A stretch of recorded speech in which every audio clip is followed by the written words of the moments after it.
Well, I didn't think the second half was very good at all from our perspective. You know, first half, I thought defensively we were getting stops, obviously, and consecutive stops, and allowing us to really get out and push the ball. And you know, they were changing some defense, which we haven't played against any of that. We haven't really spent much time working against zone, and because we're confident that we could handle it, and we did. We got good looks at it early, missed some shots, and then I thought by missing some of those shots, Grant missed some shots around the rim. I thought that affected him on the other end. In fact, he only had how many rebounds? 3 rebounds. He's way behind in that area.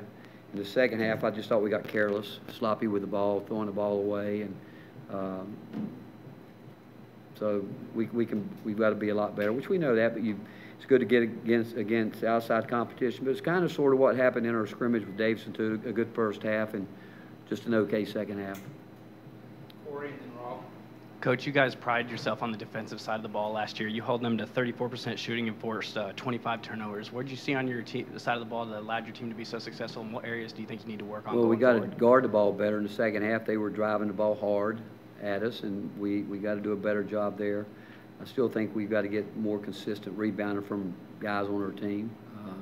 I do think that. And but the biggest thing, you know, we do what we always try to do, try to push people out, and we got called a few times. We're not as effective right now in our full court pickup. We're not getting as much out of that as we want to, but we'll get better with that. First half, we wanted to keep the minutes down to see if we could play a better second half, and that didn't seem to help us because we kept the minutes pretty much around where we wanted them in the first half. Didn't want anybody to really play over 28 minutes, and I don't think anybody did. But and with that said, we should be playing at a high level for the whole game. There should not be any letdown at all. There were some good things early. You know, Eve Pons did some good things, Jalen, but again, then we got sloppy, started turning the ball over. Coach, shot 55%, 19 assists on 28 made buckets. It looked like your ball movement was really good, and you said you hadn't seen much zone. So were you happy with that? Yeah. At least?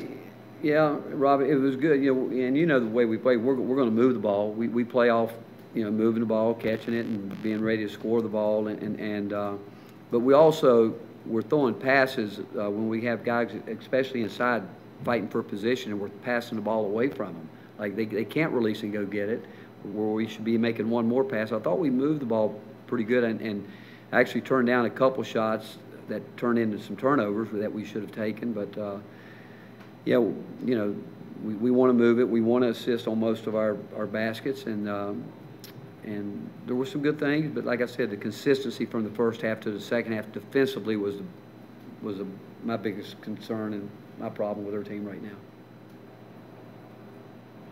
I know you've mentioned a few times you want to see Grant become a double-digit rebounder that he's capable of doing that. What are y'all kind of working with him during practice to kind of prioritize that, to kind of make him a better rebounder? That's totally on him. That's an attitude.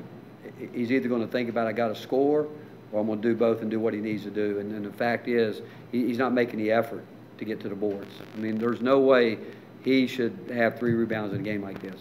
And the fact is, in the second half, we challenged him on it, but he allowed Eve to take it away from him twice. He went up and took 2 away from him. That's the mentality he's got to have. And Kyle, I thought, really started trying to do that. Derek Walker, those guys started tonight because we need those guys to rebound the ball. But Grant's a guy that should be, he should be averaging 10 rebounds a game. And it's just a mindset and an attitude.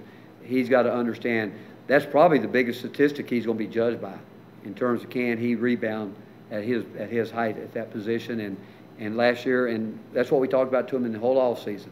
If you want to improve in one area, that better be the biggest area in our scrimmage. And today, he hasn't done that.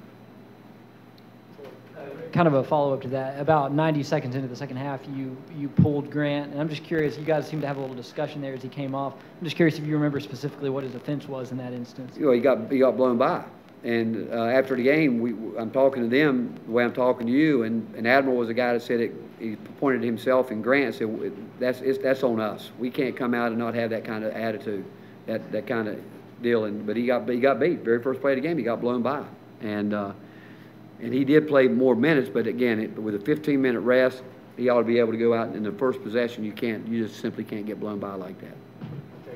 And I actually told the team, I want to see the same level level of intensity, the start of that second half like the first, and it wasn't there, and that's why I took him right out of the game. Coach, Jordan Bowden got a lot of run at the point guard in the second half, and that really helps unlock a lot of things because you can get his size and have a really tall, long lineup that's fast and can switch a lot on defense. Do you think he did well enough at the one to justify playing him there in the regular season? Yeah, again, we want 3 guys at least, and Grant, you saw bring it down to the end of the game. We got that in the package too, but the fact is, we need that because we need that to be able to keep constant pressure. Our whole defensive thing is predicated on trying to keep pressure on the point guard for 40 minutes, and 2 guys can't do that. Not the way we want to do it. And so we need him to do it. We get Eve Pons in the game as much as we can. We're going to turn him loose up there and hope that with his length that he can turn some guys, and we'll get better with that. And but we do want to make it in. We can got some other things that we didn't do tonight that we'll do in full court situations, and so but we got to get some basic things down before we can expand some of the things that we've worked on in practice with our defensive full court pressure. Rick, how tough is it to get guys to understand that pretty good or even good is not good enough sometimes, that because they're winning games comfortably, they're doing things that they're still not playing the way they need to play? That's a great question, and it's a great observation because that is a problem, and that's what we're talking about. We're a veteran team now, so that shouldn't be. Veteran teams don't allow that. They're going to have some things, but they're going to be in battles, and some nice shots don't go in. Like we started the game with some pretty good looks at the basket, it didn't go in. Then we had a couple around the rim, then we missed some. But you don't ever let it affect certain things, and it should never affect you on the defensive end ever. And I think even though we talk about being a veteran team, that's the sign of an immature team when they're doing exactly what you said, where they don't understand that we can still do better. And it's not about talent winning this game. You go into this game, and what we said to them last night, let's play better. Let's play a better basketball game than they played. And regardless of what the score be, let's not think just our talent's going to win it. Let's see if we can play really good basketball. We did at times, but consistently overall, with as much time as we've had together, we should be more consistent. And now we have some lineups out there, and we were doing some things early with some different lineups to try to, again, continue to and the fact is, I feel very comfortable with this team right now playing 10 guys. I really do. I thought Eves did some good thing. I thought that Jalen did. I still think John Fulkerson can do a whole lot more. Derek's getting better.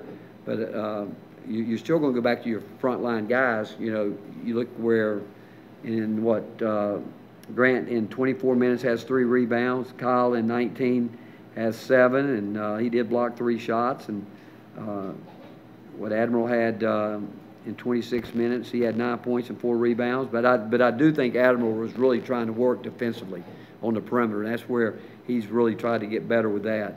And our point guard play, at halftime, I know Bone had 5 rebounds, I thought. Yeah, he had 5. He didn't have any in the second half.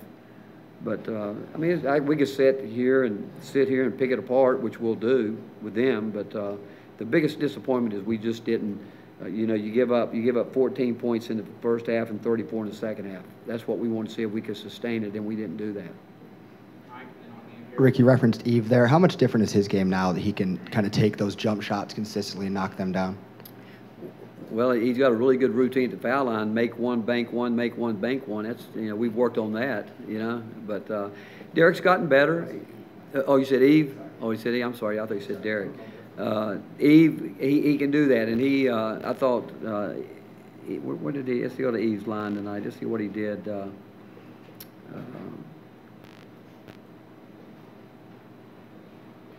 In terms of his shooting, he's really worked hard at doing that. He really has, and I just think that with him, it's just a matter of him continuing to get comfortable. He had 3 rebounds, 3 great ones where he went and got it.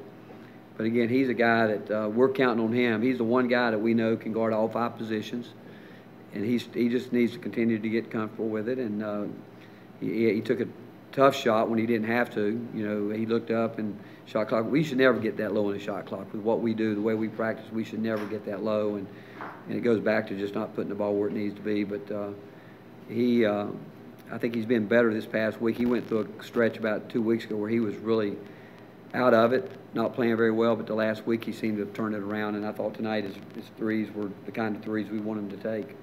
Coach, what did you see from DJ Burns in the limited action he had? Well, DJ's got, offensively, he's got nice instincts. His biggest thing is conditioning. He's going to have to continue to understand.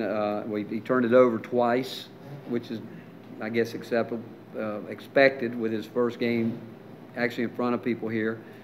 But he does have a great knack to pass the ball. He can put the ball in the basket, but he's a long way away on the other end. That's where he's got to really improve. I mean, understand how to play defense and going from play to play to play, and a lot of that's conditioning. And he's going to be a really good basketball player. There's no doubt in our mind. He's got a bright future ahead of him. Is that make one, bank one kind of free throw something you guys practice with Derek or anything like that? Oh yeah, we do that. We're actually going to try to get in that routine with all those guys. It's really hard. Derek, I don't know why he does that, because he does have good touch and he can do that, and he's just got to be in the way that on that play where he dunked the ball, he needs to be doing that more instead of throwing little soft shots up there. He needs to be attacking the rim, playing to the rim a lot more than he does. All right, thank you guys.